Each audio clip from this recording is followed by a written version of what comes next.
Hello, I'm Joel Blackford with Beth Hassett Sabbath Fellowship. Thank you for joining us. We're virtual only, based out of St. Paul, Minnesota. The phone number works if you'd like to contact me.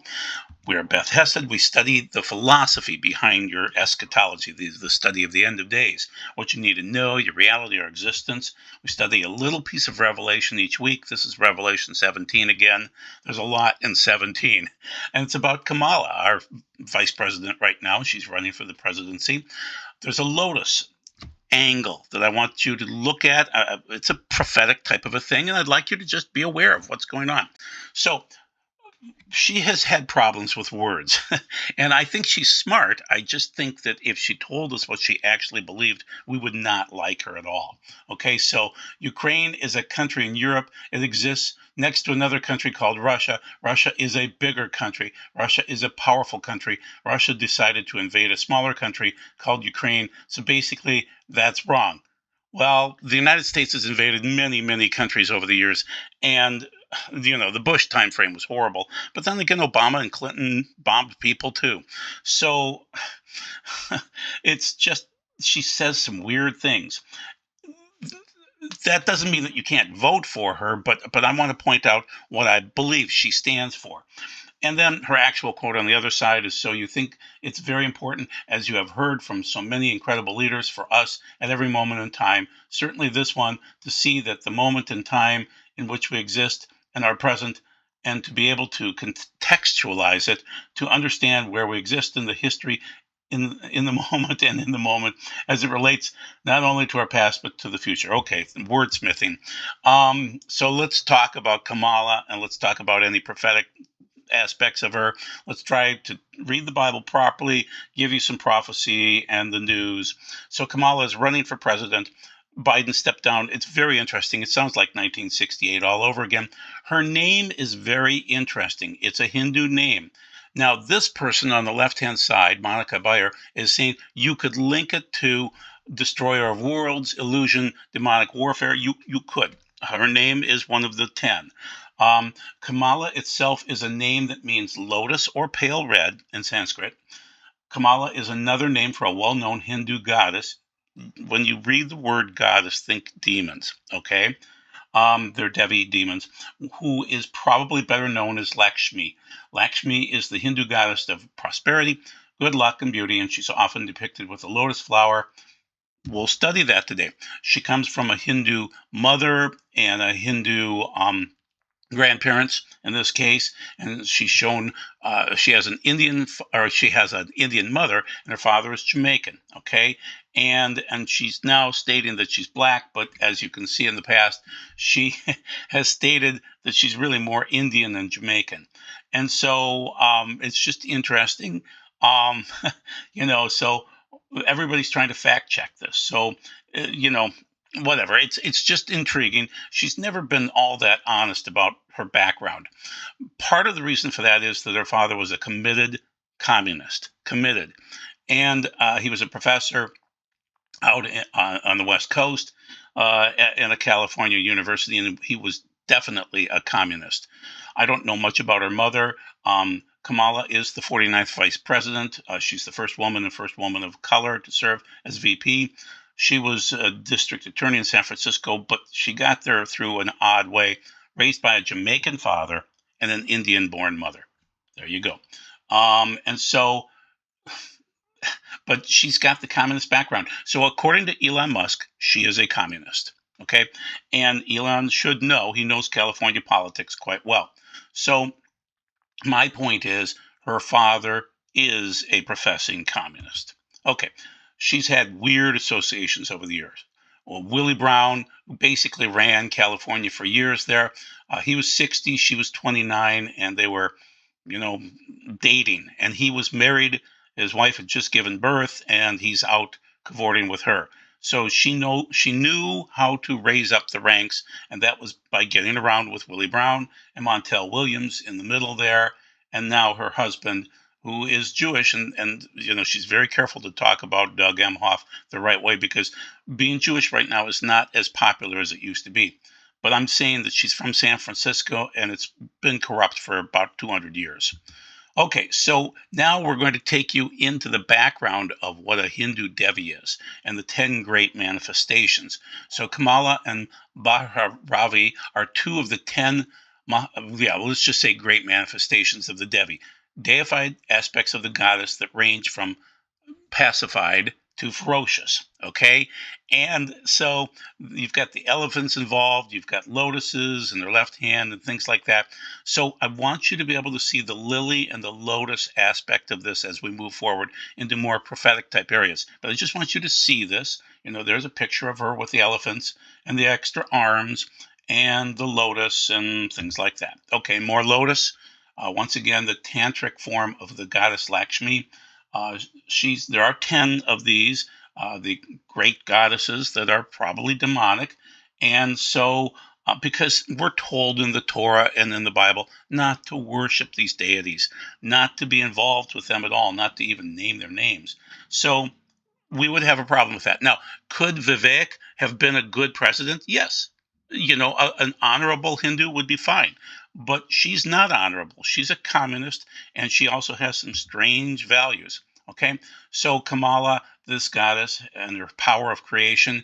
So she has a golden complexion. She's portrayed in a red dress with lavish gold jewelry. She's surrounded by 4 elephants who are pouring jars of nectar on her. Her 2 hands, well, she's got 2 hands, and then she's got another 2 hands carrying lotuses in her hands. She sits on in the Padmasana posture, cross-legged. Okay, so she has the power of creation. She has the 7 chakras of the body open. That's not a good thing in Christianity, okay, or Judaism for that matter. Primal forms of feminine energy in Hinduism. She's the form of that goddess, as I mentioned. She's portrayed carrying lotuses in her arms. Her worship is also done with lotuses, as she is the goddess of creation. Lotus here has 2 meanings. First, it represents life and fertility, yoni or female genitalia. Oh yeah. In the cosmic state, the lotus represents the entire created order. We're not supposed to worship these things. We aren't. Lotus is a form of a female's sex organ. And I'll show you that slide in a couple of minutes. Sacred lotus are pink from Chris Stewart. Okay, so the goddess is worshipped throughout tough economic times, and we're coming into those. So it's just prophetic that way, okay? Yoni is a form of the female sex organ and is in the form of a lotus. She's a goddess who blesses her devotees with good luck, power, wealth, and safety. Worshipping Kamala will get for the devotees her divine blessings. This will help destroy poverty in every form. The worship of her helps cross problems in life that occur due to all the undesirable position of Venus among the planets. Yeah, it's astrology. Daily chanting and mantras help, overcome whatever. Okay. Also, there's a dopamine receptor stimulation occurring from the lotus plant. So just note that, be aware of it, okay? And the sex organ and things like that. The lilies, the lotuses, there are biological differences. We're going to cover that. So the lotus plants can reproduce sexually or asexually. Water lilies can reproduce sexually and vegetatively, depending upon the variety. That's from AI. There's a difference. They look the same. They really do. There are some other differences. The main thing is they have the petals, of course. They have stigmas on the lotus side. They have a stamen on the water lily side. The pistil is more the feminine side, and that would be a seed pod on the lotus. But there's ovaries in the lily and just the seed pod in the lotus. So it's just interesting to notice the difference. I want you to be aware of that as we move forward into these prophetic type words. Okay, once again, the water lily is interesting. There are many colors. They help its environment. The water lily, yeah, it's July's birth color, whatever, a flower. It symbolizes resurrection in Buddhism and Hinduism. Interesting, okay? And then on the right-hand side, the lotus. The bud of the lotus symbolizes potential, specifically of a spiritual nature. It rises from unclean water, filthy water, to blossom as a pure, uncontaminated flower. It is a symbol of purity and resurrection. Interesting, okay? And spontaneous generation. Also, it represents divine birth, spiritual development, and creation itself. The lotus flower sleeps at sunrise. With the waking of the sun, the lotus flower emerges to life. Just as in nature, life is born and reborn. So, how do you tell a lotus from a water lily? Lotus flowers and their leaves are emergent, meaning they're both held aloft above the water surface by strong stems. Water lily leaves and blooms, in contrast, float on the water's surface. Interesting. Just note that as you look at the pictures going forward. And then a couple more things, and then we're going to move into more of the Revelation 17 section. So it's the national flower of India, the lotus, and scientifically known as, this is interesting, Delumbo nucifera. Not lucifera, but it's similar. And so the nucifera seems to be that feminine part and the excitation, we'll call it. Okay, so it's a little bit druggish. Okay, found only in two colors. The lotus is pink and white. The flower grows in murky waters and rises on a long stalk above the surface of the water, glorious to bloom gloriously. A beautiful flower, and it is. I've seen them before. There's an enlightenment. It's just interesting, and it's tied in with the goddess again. Okay, now what I'm arguing in Revelation 17 is the woman is the United Nations, which curses Israel, and we are part of New York City. That's our city in America. That's the big place where the UN curses from. She sits on many waters in New York City. The beast will carry her at some point in time.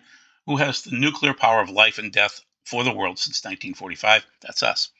Their leader has been the king of the world since 1945. What changed? Jerusalem was captured and given back in 1967. So I'm stating that everything changed in 67. Another clock started in 67. And that really kicks off with the Nixon presidency because Johnson was already in trouble. So basically, that's what I'm arguing with these presidents because they're kings. And I'll give you the reasons.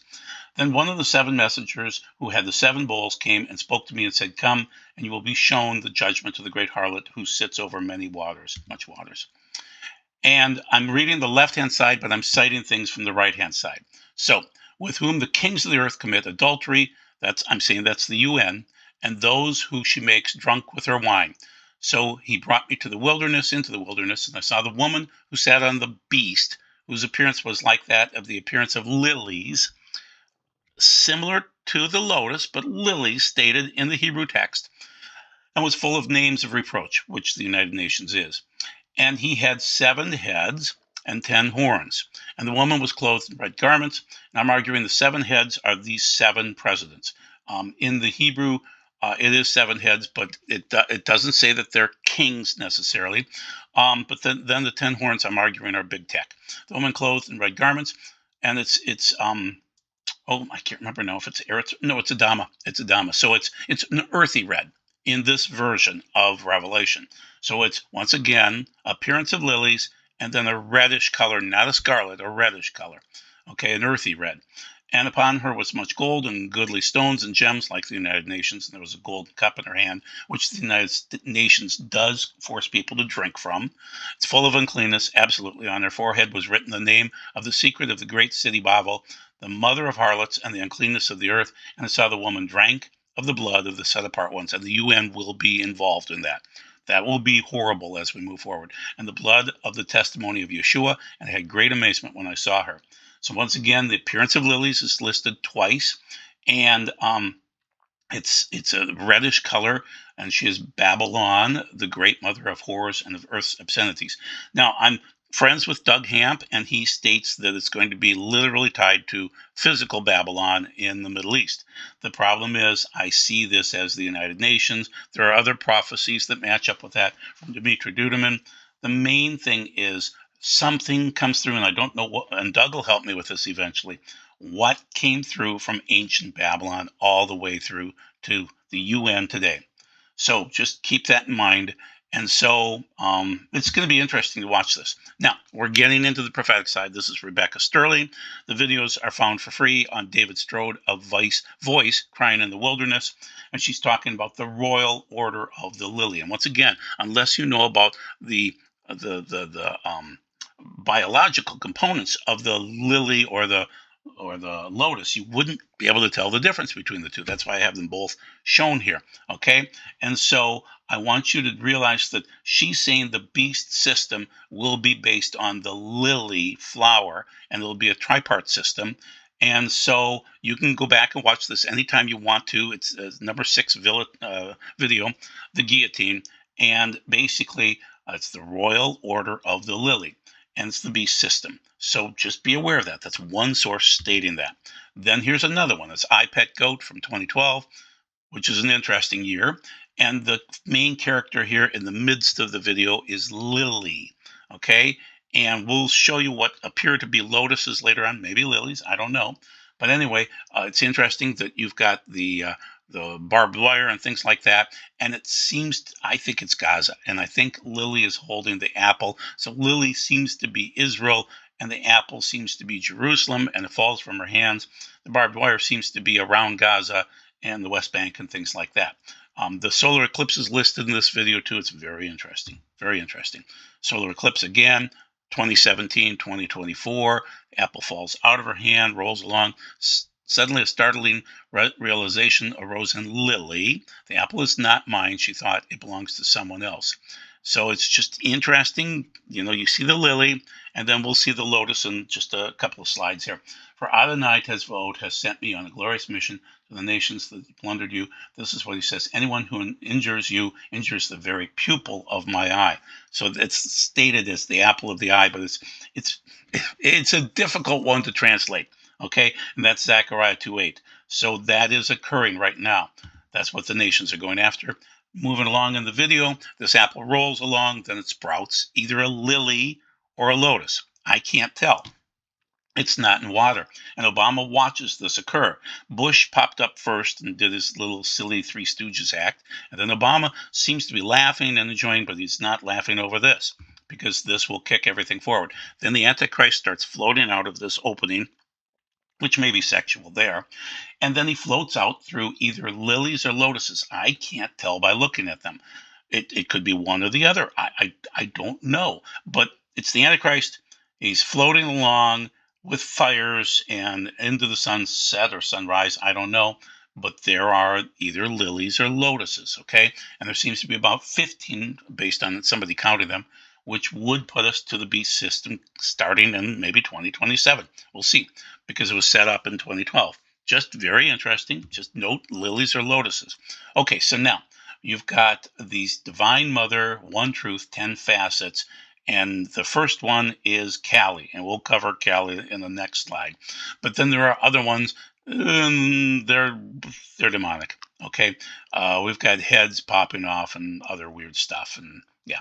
And then the final one is Kamala, which is lower right. Kali is upper left.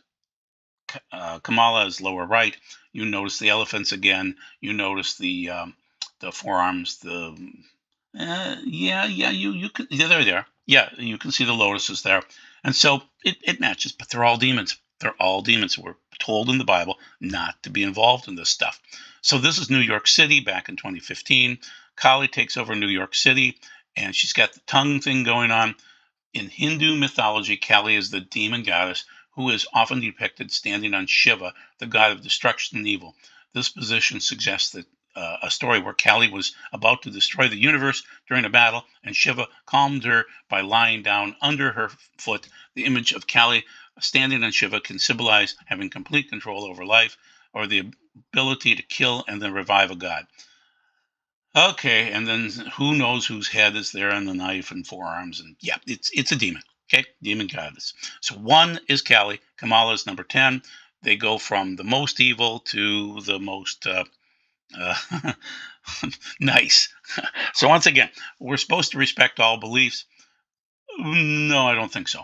I don't think so. This one's way over the top. And what I want you to be able to do, I didn't put the slide in here, but remember that during the Olympics we had this blue guy. That's why I want to show you Kali, because she's blue. Okay, and got the tongue out, and it's somehow tied into Bacchanalia, somehow tied into demonism.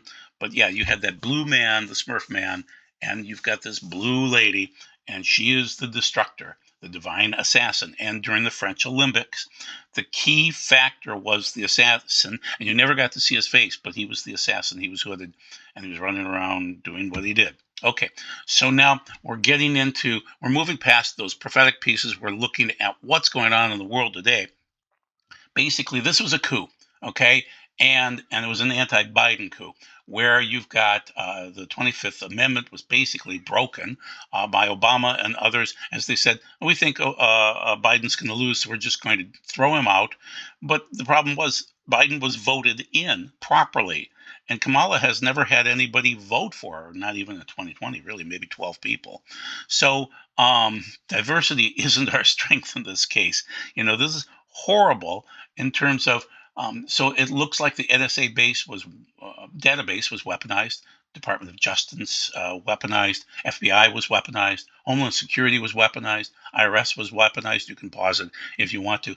All of these agencies were weaponized for whatever reason, and to be able to kick Biden out. Now, I'm not a fan of Biden, but still, the way he was dumped was really weird. And Obama seems to be the one calling the shots. So this is authored by Sundance via the Conservative Treehouse, and whoever that is, but Cy Hirsch is really the person behind it. So just keep that in mind. This is dirty politics, really, really dirty. Nobody's voted for Kamala to be our presidential candidate. I don't think she'll win. I believe Trump will win, and I'll show you why in a second here. But it is intriguing that there's so much prophecy tied into her name and what she's doing. So continuing on with what's going on politically, I believe that we have demonic, unelected bureaucrats running America right now. The Wall Street Journal is stating it this way: American democracy depends on the deep state. Professional bureaucrats devoted to the public interest, not to political boss, are crucial to fighting corruption and upholding the rule of law. That's from December 20th of 2019. Yuck. That's wrong.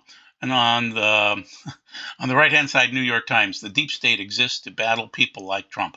That's October 26, 2019 again, too. So the deep state, yeah. A merit-based system for hiring federal employees has created a reaction to the rampant corruption of the Gilded Age. Okay, what the lying, demonic, unelected bureaucrats have done is just created fires across the planet. They are making it 10 times worse. They have given money to Iran. It's like a green light. This is from Richard Goldberg. Red light or a green light, red light rather, to set the Middle East on fire, and that's what our bureaucrats are doing. I'm saying they're enticing us into wars and battles, and that seems to be where we're going. And so they're justifying themselves that they have the right to do this, but they're unelected and they're evil. So one other thing about Kamala politically, as she announced that she was going to be running for the presidency, she ran to her base, her weird base. I use that term on purpose, weird, because this is weird. And so there's something weird that she doesn't have a family base, okay? That she runs to these people instead. Satan's strategy is simple: make sin look normal and make righteousness look weird. And that's what they've been doing lately. She runs to this weird drag race base, and that's not a voting block, okay? The media mispronouncing her name is hate speech. Kamala Moloch, yeah, well, there you go. So anyway, and then she's finding strange people to entertain. This is a Charlie, and then there was a Megan, the treehouse. I don't know. She's got strange. Basically, she's appealing to childless cat ladies. Okay, and JD Vance is doing a good job of talking about that. That we should be talking about families and about work and other things like that. And childless cat ladies. That's what we're producing right now. So many of them, horrible. And they're miserable, and they're making us miserable. And that's what Kamala's base is. Okay, who else? So basically, my points of why I'm not planning to vote for her is she's a globalist first. One of her best friends is Alexander Soros, which is George Soros's kid, and he's thoroughly wicked. And George Soros has always bet against the British pound and against the American dollar, and that's how he makes his money, so he can fund other things that destroy us. All he wants to do is destroy us, okay? And his quote over here on the right-hand side from 2014 is, "I'm going to bring down the United States by funding black hate groups. We'll put them in a mental trap and make them blame white people. The black community is the easiest to manipulate." That's what he does. He manipulates. So it's divisive and it's destructive. And that's who Kamala supports. Okay?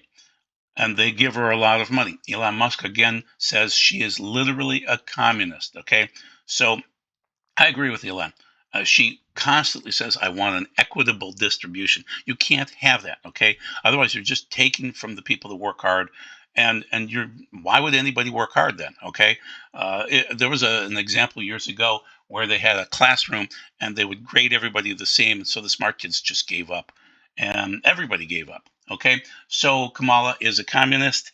And this is from Dustin Iman Society. Trevor Loudon offers a detailed history of Kamala Harris and the communists who hate us. And yeah, there you go. So she's pro-abortion. She's anti-Christian, anti-Israel. Harris' track record is unmistakably clear. In the various roles she's held, Harris has protected abortion access and the destruction of preborn lives, undermined biblical marriage and sexuality, and weakened religious liberty protections. That's the ERLC staff from 2024. Kamala Harris would be the most anti-Catholic president in American history. That's August 1st, 2024. Vice President Harris has declined to preside over the Senate chamber when Israeli Prime Minister Benjamin Netanyahu addresses a joint session of Congress on Wednesday afternoon, according to two people familiar with her plans who were granted anonymity to discuss private conversations. This is from 7/22 of 2024 from the Washington Post. Her running mate is Tim Walz. He's from Minnesota. He's a carpetbagger from Nebraska. He got busted for a DWI, so he ran up to Minnesota, tried to rebuild himself. He is a socialist, and so he says one person's socialism is another person's neighborliness. Here's the problem. Tim Walz lied, obfuscated, and allowed and fomented Minneapolis to burn. He destroys. He doesn't build things. He's a creepy dude. He's really, really creepy, and you'll see that. He's for the destruction. So Kamala, again, she represents Edom. Trump is the temple. Trump will okay the temple if he's voted in. Okay. So according to Israel this is Israel 365 News. Rabbi, election will be a choice between Kamala Harris as Daniel's fourth kingdom, or Trump as a second non-Jewish Messiah. So it's very interesting that he's citing Daniel 7:13. Interesting. I don't know if I agree with him or not, but this is from Rabbi Isser Z. Weisberg, and he's saying he predicted President Donald Trump would serve a second term in the White House. Problem is, we don't know when that second term will be. I'll try to prove it to you as we move into those sections. So once again, this particular rabbi is saying that we have no prophecy today, but God does articulate his plans through the mouths of human beings. And there are other ways of communicating. I'm no prophet, I could be wrong, but it seems obvious when Trump survived the assassination that was very important. And so he's saying Trump was designated as God's servant and anointed one, just like Cyrus the Great, almost 2,400 years ago. The absolute deadline for the redemption is the end of the Jewish year 5787, which corresponds to October 2nd, 2027. That's interesting. So we'll see. Trump does agitate, but he has this Cyrus-type effect on people. He's a non-Jewish Messiah. So we're finishing up now with what we started to do, which was Revelation 17. But the messenger said to me, because of what you do, because of what do you have amazement? I want to tell you the secret of the woman and the animal she sits upon, because of what she has 7 heads and 10 horns. And so I'm seeing that she has 7 heads, which are Nixon and Ford, Carter's number 2, Reagan is number 3, Bush Sr. and Jr. are number 4, Clinton is number 5, Biden, which is Obama and Biden, is number 6, Trump will be 7, and I couldn't have made this comment back in 2020, but I can make it today.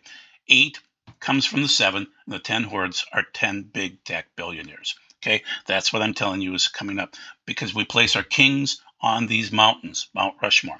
So verse 8 of chapter 17, the beast you saw once was, now is not, and will come up from the abyss, but it is on its way to destruction. The people living on the earth whose names have not been written in the book of life since the founding of the world will be astounded to see the beast that once was, and now is not, but is to appear. So the beast will come from the 7. I like the more of the Greek version on the right-hand side, so I read that instead of on the left. Okay. So once again, our kings are placed on mountains. Okay, so I'm arguing that Nixon was a king, Ford was a king, Reagan was a king, Trump is a king, he will be a king again because they have the ability to give life and death to the world. So, and here's a word that needs insight and wisdom and understanding. The seven heads are the seven mountains which the woman sits upon, and these are seven, not kings, just seven. And of them, 5 are fallen and 1 is. Okay, so I listed that out in the last slide. And the animal which was but is not is the 8th, and he is of the 7 that goes to Sheol. And the 10 horns you saw they're big tech. Okay, and so they are similar to kings, but they're not because they don't have lands, and that's what separates it in the Greek. Okay, and so I'm saying that the word in the Greek is gnome, computer-like programming, and they have the power and authority. Their own power and authority to the beast, and they shall give over. These with the Lamb shall make war, and the Lamb shall overcome them. That's Revelation 17, 9 through 14. So it's just interesting. Yeah, we place our kings on mountains. So here's a last little prophecy in terms of are we replacing Israel or not? Dear young people, you are witnessing one of the most dangerous results of replacement theology. The Bible explains that in the time of Messiah, as it approaches, a global confederacy of nations will come against Israel, not Israel as a metaphor for the church, the literal, physical nation of Israel, the land and the people. This is happening in your lifetime, but many have been deceived by false teaching. Don't be deceived. So that's Pastor Dumasani, and I think he's correct. So don't be deceived. This is a literal attack against Israel, against the eye of God. Okay? So don't replace Israel. The church hasn't replaced Israel. Israel is still there. So we're in the birth pangs. We are not in the tribulation. We are not in the Great Tribulation. I will not be voting for Kamala. I do believe that Trump will win. And I believe that we are very, very close to the tribulation. Very, very close. I believe we're in the fourth seal.